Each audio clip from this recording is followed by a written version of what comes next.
Good afternoon, everybody. I'm Liam Mullins from the Seven Stars, and on behalf of Media for All, I'd like to welcome you all to this week's MEFA Matters. Thank you so much for joining us again on this slightly sunny Tuesday.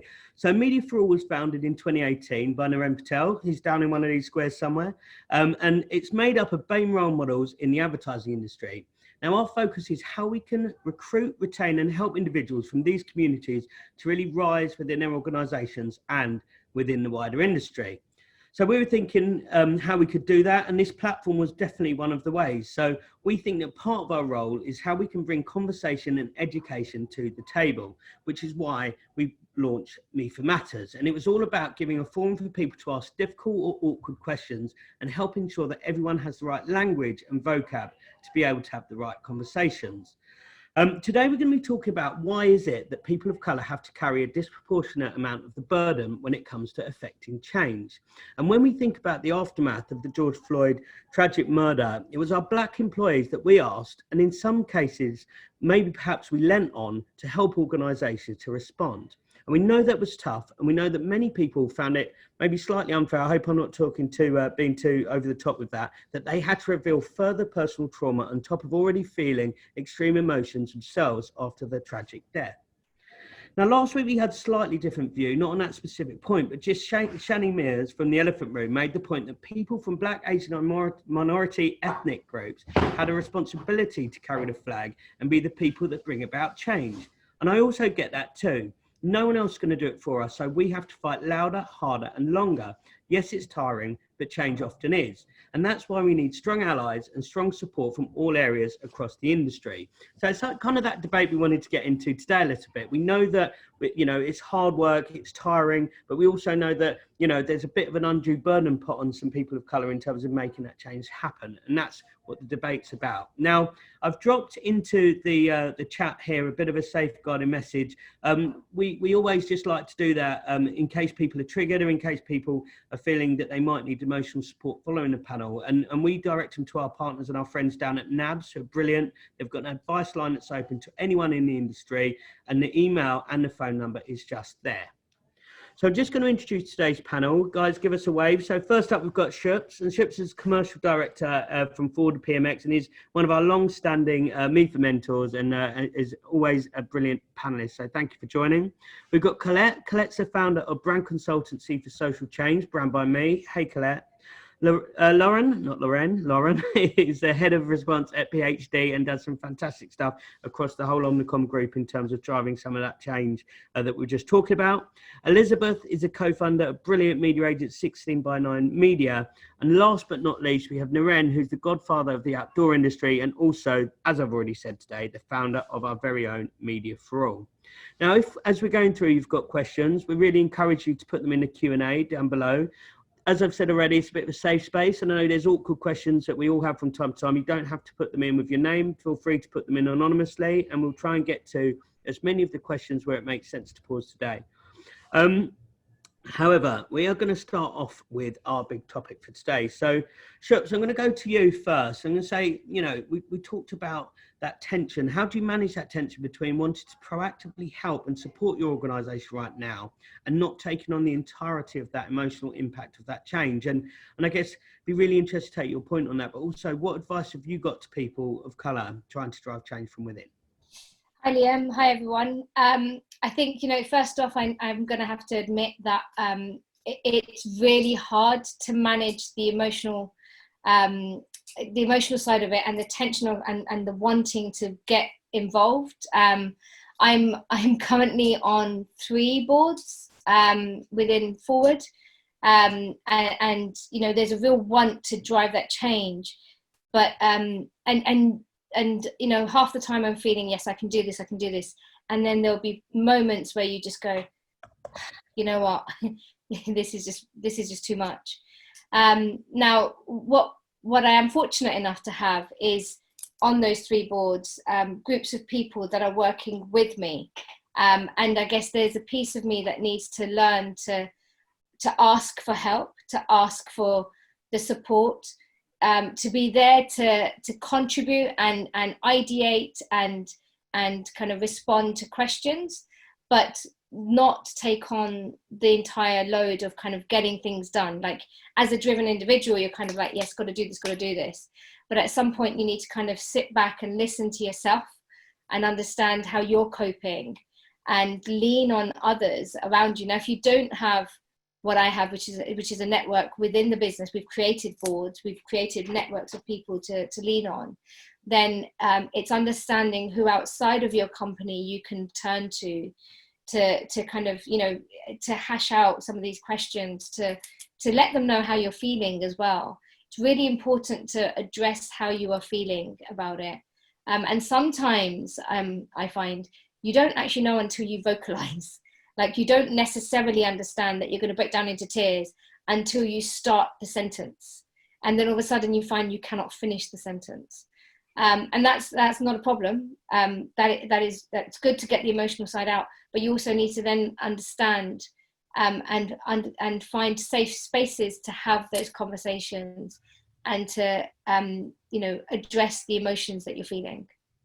So in a nutshell, it's about having people around you, but also being really honest about how you're feeling and feeling, and it's okay to say, no, I can't do this right now. It's okay to say, I don't have the energy or the strength right now, and pitch in when you can.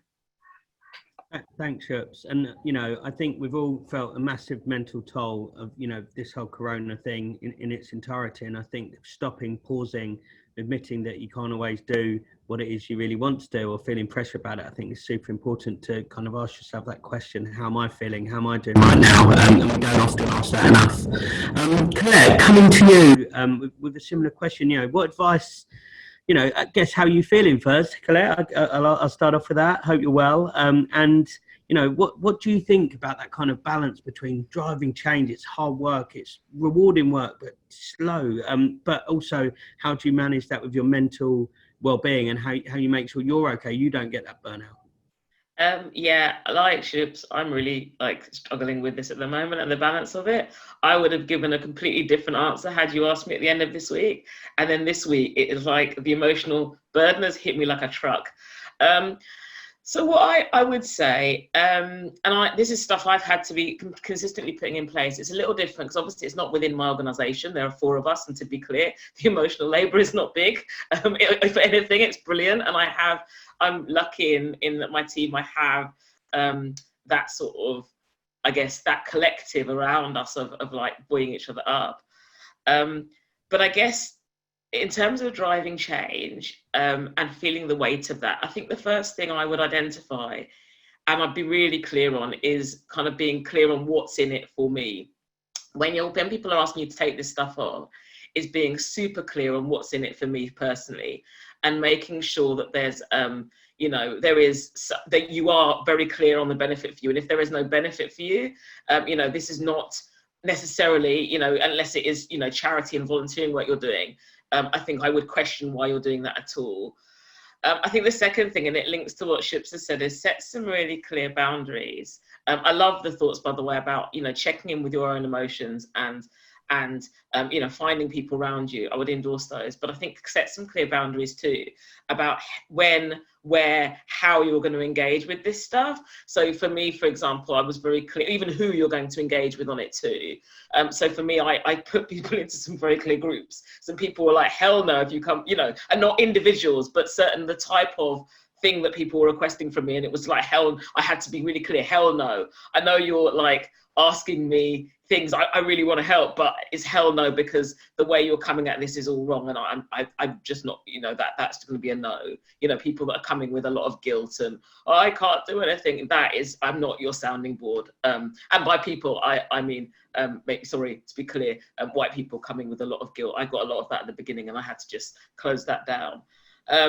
I think so, but then also, and in terms of when as well, so I was very clear about how and when. It wasn't just open doors policy. There were specific times, and I got people to schedule in when I knew I was ready to sort of engage with this topic and make sure that I'd created space around it so that I wasn't coming from back-to-back meetings into stuff that is potentially triggering. So stuff like that, set some real clear boundaries in terms of how, when, where, who you're going to engage with, and you know, where you're going to help.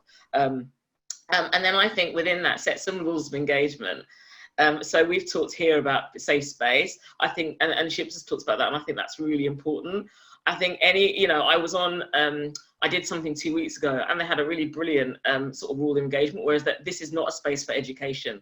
We are not here to debate the existence of structural racism. What we're here to do is look at how we can tackle it within the organisation. And I loved that clarity, because it meant it was a very safe space for the people of colour coming in to not feel like you're having to shoulder the burden of arguing with people about, why racism, which is not, there might be some spaces where people want to do that, but for me, I'm not really here for that at this stage as well. So, and then I think, as Ship said, like, call out to people to help, specifically though your allies. So I have been quite clear with my call to actions with, my network. There's something around, being there and creating a collective of the people of colour in my life that are active on this, and MEFA being a real part of that, and really reaching out to people within it to just chat about our experience, to make sure we're sharing it and how that is. But then secondly, also a different conversation and role for people in my life I consider allies, with some very clear call to action about this is how you can help, and this is what you need to do for me, and not being afraid to be very, not being afraid to ask, and not being afraid to ask for, quite, I wouldn't say, it might be things that people found challenging, but not being afraid of that, because actually, as we've said, if there's a feeling that the people have come, I think I would agree, are really taking the load on this, it is our, we can say, actually, allies, you've said you're an ally. It's not, oh, what can I do? It's no, here's what you can do, and please do it. And if you could do it now, that'd be great. And today, that'd be great. Thank you very much.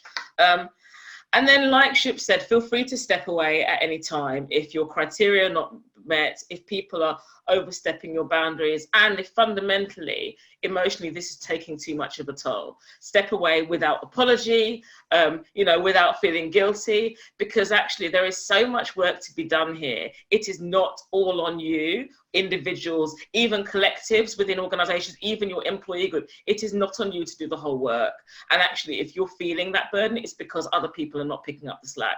And, it is okay to step away for a little bit. It's okay to step away full stop. It's okay. This is not on, you to solve racism and structural racism. Sorry, it just isn't. Of course we feel that responsibility, but, there are some big changes that need to happen, and it needs to be a collective and shared effort. And if you are feeling an undue weight, again, I'm going to say it again, it is okay to step away. Do not feel guilt about that. Just step yourself right away and protect yourself, because that's really important. Thanks, Colette. And as like the rest of the MEFA mentors we've got on today, I know that you're massively passionate, and everything you do 100%. So thank you for everything you do. And as you say, boundaries, set parameters, rules of engagement, all of that stuff. And if that's not getting qualified, then get out, I guess, or take a short break. Thank you, Colette. Lauren, on a similar perspective, how are you finding it, either in, I'm not sure whether at PhD or, generally, how are you handling that kind of, I don't want to call it a balance, but that kind of dichotomy between driving change and making sure you're okay? Yeah, do you know what? I think it is a balance. I think if we go back a bit and add a bit of context and think about how we all grew up, how we were all conditioned to deal with the issues that we deal with on a daily basis. So you're told that you're going to have to work harder. You're told that you've got to be mindful of your P's and Q's. And you're told that you've got to, I call it a regularly scheduled personality, is what you're going to have. You can't be your full self. And when everything happened, all of a sudden, the stuff that you speak to your friends about, the stuff that you speak to your family about, the stuff that you speak to like-minded, your community about, came out in the open. And I personally wasn't ready for it, because I was still quite insular in the way I dealt with, racism and, inequality and all the other systemic issues. So when I started getting asked, I was like, oh my God, I'm not really ready to deal with this, because this has been my thing. I'm a Black woman. Let me just be my Black woman in my corner. But it forced me personally to deal with it, because it's something that I've just put in a box. And I had to all of a sudden have conversations that I would never, ever have normally had with a white person. And I had to address certain things that they didn't they weren't mindful of, because it's not their story, it's not their lived experience. When you start to talk about things like microaggression, and it's not actually a microaggression, actually it's a macroaggression, because it stays with you throughout your life. And the surprise that came from that was I also struggled to deal with that, because I was like, this is my whole life. How is it a surprise to you that I'm having to deal with this? Like, can we just, you know, have a come to Jesus moment where we really understand that this isn't, it might be new for you, but it's not new for Lauren. This has been Lauren's experience, you know, throughout her whole life. So that was hard for me to deal with as well. And I had to come to a point of almost separating the professional side and the emotional side, so that I didn't cloud my own judgment, because I wanted to really be a force for change. In university, I was part of the African Caribbean Society, and I've always done stuff throughout my whole life around driving change, probably not so much in the last 10 or 15 years. And then joining MEFA was also a really good opportunity for me to try and get into the space of how do I use my voice and my position to drive change. Unfortunately, I'm the only Black person across all Omnicom media agencies board at board level. And that for me was, when I joined, I was like, okay, this is a bit weird being the only Black person again. But then I thought, actually, I've got a role to play here, and there's a reason why I'm here. And I need to be here to be able to, you know, get through the next step. And actually, it's actually been great, because at a senior level, they've been able to have a Black person to come to ask questions. And I've actually welcomed the questions. I'll prefer you ask me questions than to go off and make mistakes and errors and not communicate properly and not say the right things. Even the terminology that we're all sort of grappling with around BAME and whatnot, you know, even having a sounding board to discuss that has been really, really important. But what I've been doing to manage my emotional space and protect my energy is exactly what Sups and Colette have said.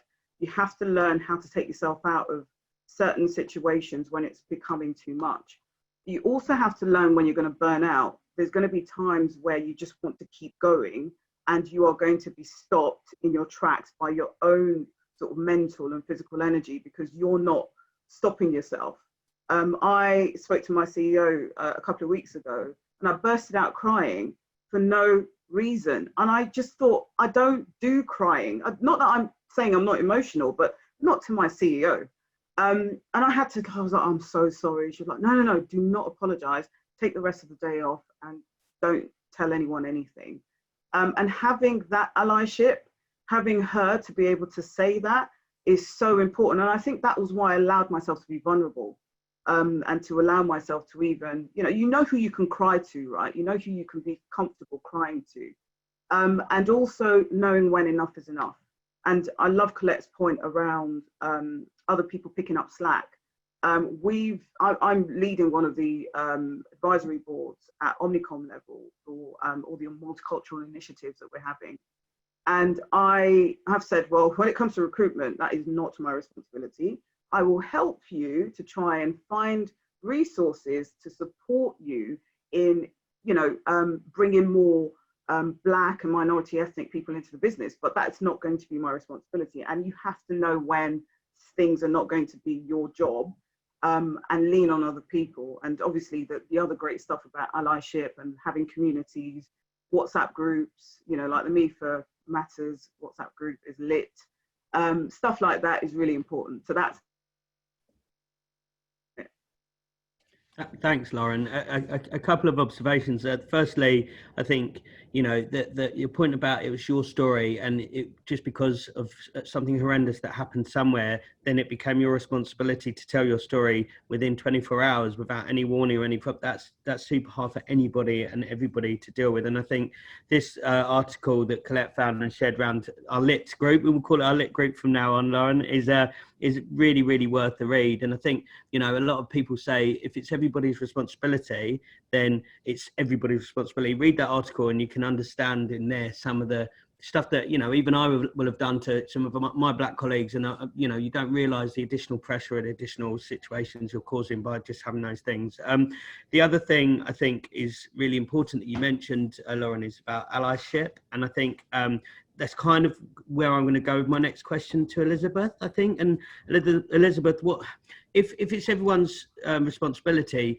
Black people can't be responsible for solving racism, because racism is inherently a problem caused by a group of white people, right? And I probably said that slightly wrong, but I think people hopefully get what my sentiment is. And that's why I always say it's everyone's job to help solve this problem. So how can allies be more proactive in driving change? How can they be more supportive in, you know, some of our people of colour in terms of the emotional burden? What do they need to do? Starting with you on that, Elizabeth.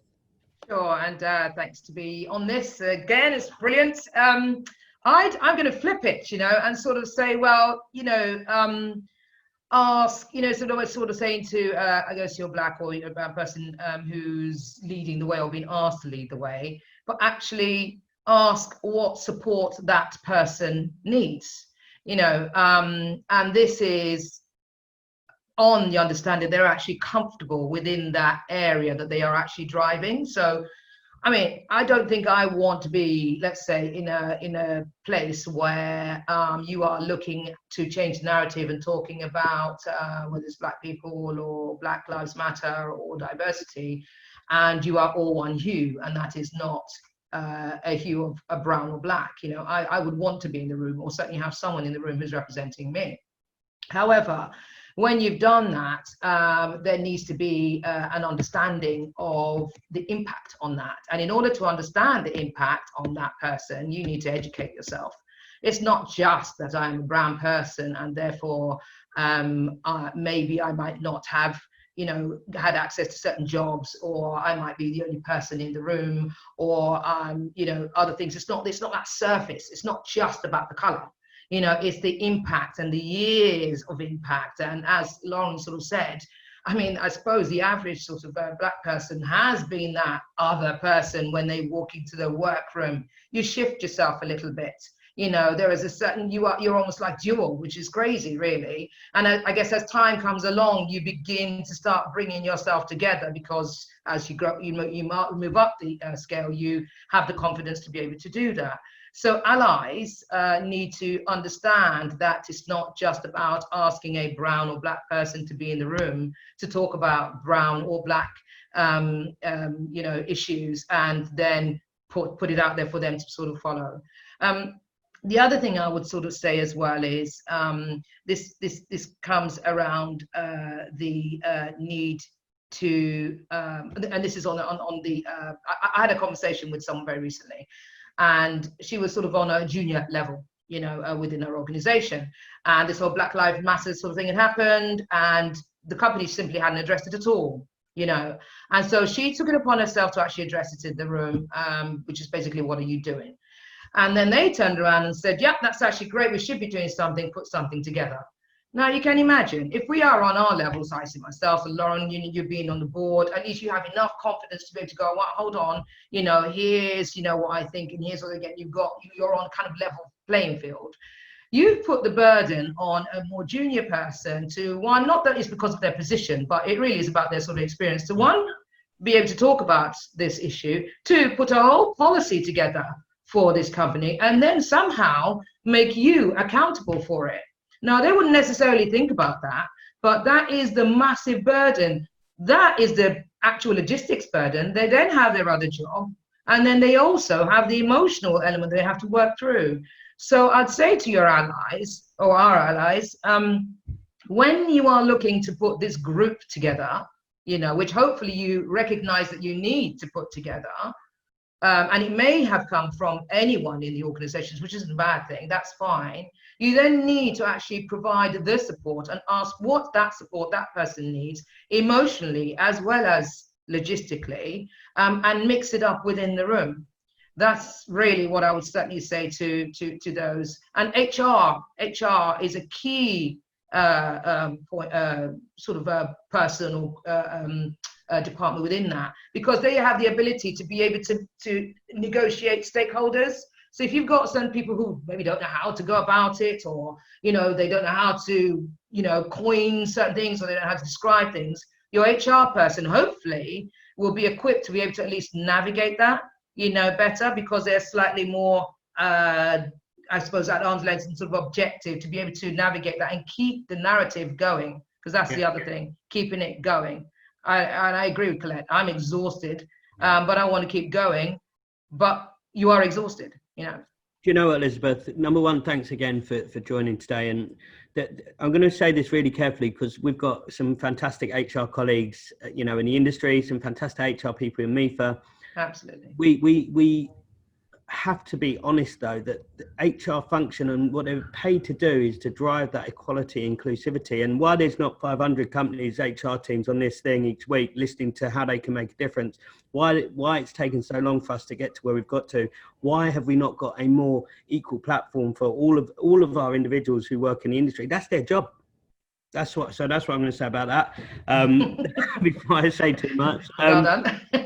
Naren, on that point about allyship, and you've been a fantastic ally to me in the past, and I guess when we talk about allies, it doesn't actually matter about the colour of your skin, but I guess there's two types in there. How can we help each other a bit more, but also how can we, you know, lean on our non-people of colour and non-BAME background team members to be real good allies to us, and what should they do? Naren, you might be on mute, but I'm not certain. Well, here we go. It was all very good, though, what you said. I was just collecting my thoughts. I think the first thing is this is really hard. You know, I think for companies, any company to all of a sudden go, we're going to become more diverse by this year is incredibly hard. I mean, it's probably harder than, you know, increasing profitability by 20%, you know, or, you know, getting 3 new clients. So I think I think companies are in a really difficult position, right? I think we've got to appreciate that, because on one hand, they want us helping drive the agenda and forming the committees, because they don't want to tell us what to do. The second time, they don't want to really interfere either, because, you know, and at the same time, you've got a whole bunch of people on furlough and who are working hard, who are trying to do a bit of work that they're going to present to their bosses, some of whom they've never met, right? So fundamentally for me, I think this is a really tough challenge, right? And I don't think there's an easy answer. I think the companies that are getting it right, who I'm speaking to, is where leadership is actively involved, you know, not driving the change, but checking in, asking for support.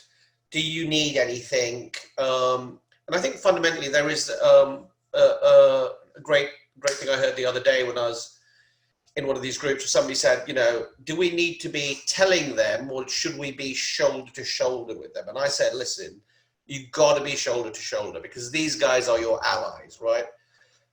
Because if they weren't taking this seriously, if they weren't kind of involved, you know, so for me, the key thing is leadership is your number one ally, right? They should be involved. Every organization that has approached me and asked for kind of my help, my advice, is doing it because leadership's involved. So I think that's a big tick. HR, I kind of agree, is kind of hygiene. It's what they should be doing. And then thirdly, you will have, you know, I believe, I don't know, 98, 99% of people are totally in favor of change, right? Maybe I'm an optimist, but hey ho. So, you know, I'll go with that.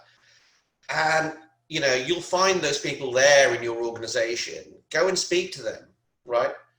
They'll give you extra advice, bits of help. They may join in some of your committee meetings, may help with some of the skills you don't have, you know, because depending on the size of your organization, you won't have it all. So I'd say kind of lean on people, because everyone wants change.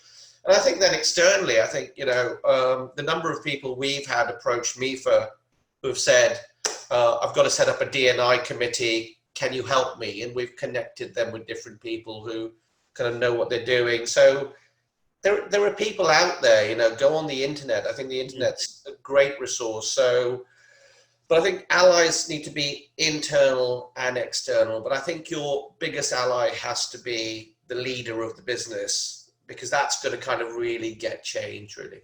Yeah, I guess, Naren, that might be, so I totally agree with everything you've said. And I guess you're right, the leader has to be the person that drives it forward. I guess if you are somebody who's not that senior, who is kind of not been there as long as you wanted, that might feel like a big ask to walk up to that person. Have you got any tips to just how to go and have that first start? I think the thing for me is it has to be you can't go in with an oven-baked plan, right? You can't go like, listen, this is our committee, this is what we've done, let's implement this, right? Mainly because you don't have the expertise, to kind of create something that will change culture. And secondly, fundamentally, I think it's just going to be easier if you win everyone's hearts and minds and form a plan together. So my advice is always, come up with some ideas, come up with a structure, but then it's got to be developed in conjunction with really the company, and therefore that everyone therefore owns it. And it's like, most of us would have worked in businesses where we've created values, right? You get companies who just the leaders go, these are our new values. And everyone goes, what the hell? Right? Yeah. There are other companies who go through the organization, they test the values, you do surveys, you get feedback. And even though the values aren't too dissimilar to the ones you started off with, they've just, they've been molded and changed and adapted. And you kind of get to a position where you go, well, those kind of work because they're real.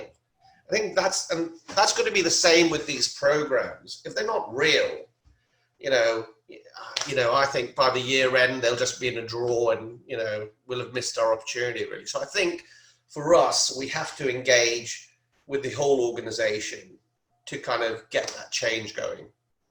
Thanks, Naren.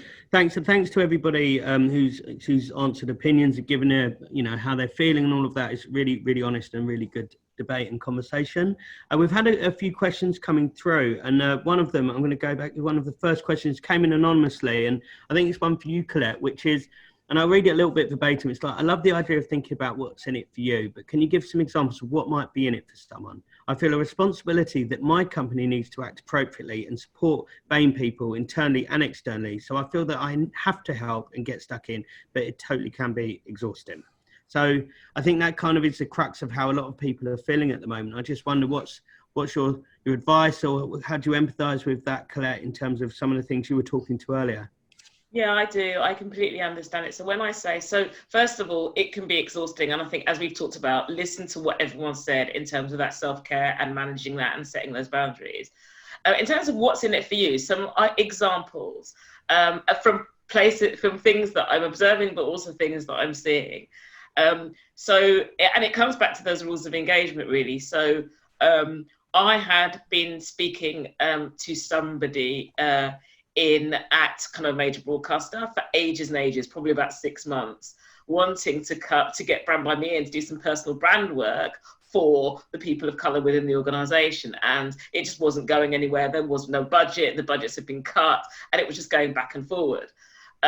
This person then was then asked to spearhead the response to Black Lives Matter and how they could equip and empower, colleagues of colour across the organisation. What was the first thing that was on the agenda? Brand by Me, personal brand support, because it does echo. It was something the organisation could do proactively, but it was also something that she'd wanted to happen for a while, and for herself personally, in terms of that personal branding investment. So you can see that she'd aligned immediately something that she wanted to happen for ages with with the kind of goals of helping empower and equip the people of colour within the organisation. I think likewise, access to training and development that you've wanted. This is a good opportunity to say, yeah, I'm happy to, but I will need this level of support. I will need to work with these people. There are some fantastic organisations that I think we're biting off the hand to work with, that now actually that's an opportunity. I think also in terms of leadership visibility, again, that's a what's in it for you, and making sure that this is not just leadership visibility on, you know, matters of D&I, but also on what you're good at your day job. So I wouldn't certainly, if I was in the organisation when I was brand lead, I wouldn't be looking just to be like a spokesperson for D&I, absolutely not, that's not my role. I'd be looking at, okay, how can we use the brand strategy and some stuff I wanted to do in the brand strategy to really drive this forward, drive our kind of anti-racist agenda and journey forward. So, you know, looking at where you've got ideas, and that, I guess that's what Shani said last week. I just want to be clear. I don't know, I didn't hear her say we will have a responsibility. I didn't hear that personally. What I did say is, as people of colour, we are used to being the first and the only. Lauren's just said this. She is the only. We can't not be that sometimes because we have to take these roles. So then it's about actually when we are doing that, actually as we're doing that, there's an opportunity for us here to be proactive. But that's where the what's in it for us becomes really important. Being clear about our vision for change and what we want to see, and actually how that is going to benefit us. So it's not then just kind of an exhausting kind of vampire-ish sucking dry of all your energy. And that, I hope those given a couple of examples there, but yeah, that's what I would see. Thanks, Claire. They really do, and I think hopefully there's a lot of people on a call today that can definitely empathise with that, and that's really, really helpful to hear. And I guess on that, you know, the topic of help and, you know, what types of support's available. Lauren, I know we had yourself and Dan on, Dan Clay's on a few weeks ago, 3 weeks ago maybe now. It feels so long, this whole COVID period, doesn't it?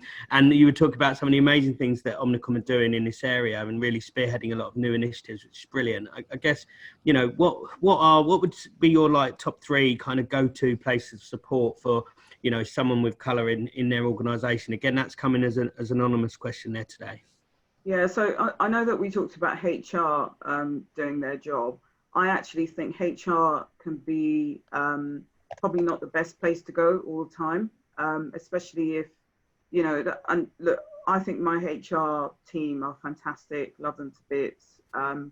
Central HR team are great as well. But sometimes when it comes to things around mental health and emotions, you have to be quite careful with who you go to. I think that the first port of call, if you're someone junior, is speak to your line manager and just say, you know, you just need, and be specific about the time. Don't say, I just need to take some time off, because then everyone's like, oh, who's going to do the work? But it's more about, I just need half a day or a couple of hours, and try and get your schedule adjusted. Like, we're all working from home now, so it should be easier for us to be a little bit more flexible with how we work as managers. And as people who obviously work for people. So if you can get a couple of hours here or start a bit later, and just have a late, you know, duvet day, it's incremental little bits of time. And sometimes it's, I just need a week off, and you just need a holiday to just get some emotional support back in place. And if your organisation isn't doing anything from a D&I perspective, to Naren's point, try and get different chair leaders within the business. So try and share, you know, resources. It's not down to you, of course, again, but, you know, if you want to galvanize change, try and drop little nuggets of pieces of information to support them. They might not actually know where to start. You know, I've heard so many people say, I just didn't know where to start. So it just became a big hairy monster, and I just left it. And you can help, you know, this is our lived experience. So we can say that actually, why don't you start with just a focus group for people to just talk? Why don't we set up a team chat? Why don't we set up to what we've done at Omnicom, the safe space where people can post messages anonymously? And, you know, if you're not getting any traction, then look for external resources. I mean, MEFA is great, again. I think I'm just plugging it. I'm just going to be plugging it all day, but it's brilliant. There's lots of different things out there. There's NABs, obviously there's Creative Equals. There's so many organizations. And I wonder if there is probably some signposting needed in our wider industry, because you probably wouldn't know where to go first. But because we're doing these weekly webinars, at least you know that you can come to us and we can help to signpost. So those would be my tips. Thanks, Lauren. Really, really clear. I think we've got time for 2 more questions briefly. So the first one, I'm going to go to Elizabeth on, I think, which is, you know, if you are one of the few, which I know many of us are, how can, and you're not necessarily in a position where you can drive that change, or you can't, you know, you maybe not even sure that you can influence it. How can you start the ball rolling? Yeah, it is a difficult one, really, and it isn't comfortable, you know, but none of this is, you know, and crazily enough, I think we've been so used to feeling uncomfortable and adjusting into a space where we become comfortable, that we're very equipped. Actually, we're well equipped to be able to kind of take it on. So believe in yourself to be able to kind of like take it on. Then, you know, you either find or look to where you think you can get an ally first and start that way, and build your case, you know, and as opposed to, I mean, listen, there are many approaches. You could simply challenge, you know, you could simply go to whether it's your boss or your boss's boss, or straight up, depending, and actually challenge. So what are you doing? I mean, it's so topical, you know, that it's not something out of nowhere. So you would hope that the company has thought about something, and if they haven't, that they do. So it's already relevant. It's already context. It's in context. Then it's a matter of, I think what Lauren was saying earlier, I think is great, is whether it's like a team chat or like nuggets, you know, that you sort of put out there. You start building, you know, your kind of group, I suppose, your allies, and people who are external, who are like you know, really, so you can kind of tap in, because we do still feel like we're on our own, you know, sort of dealing with it within our company, but there are other people who are on their own with the other companies, that you can kind of tap into, so you don't feel like you're on your own. You're also empowered to then go in. So like MEFA, or as we sort of said before, sort of other places like NABS, Creative Eagles, etc., that will then kind of allow you to kind of go, right, okay, I can word it this way, or I can word it that way with whoever it is I'm sort of talking to. Not that you need to negotiate this. I mean, it is what it is, right? But as with everything, you know, you need people to, you need people to. Sorry, I have had my dog that's rushed through the door. So say hello. Hello. What's his name?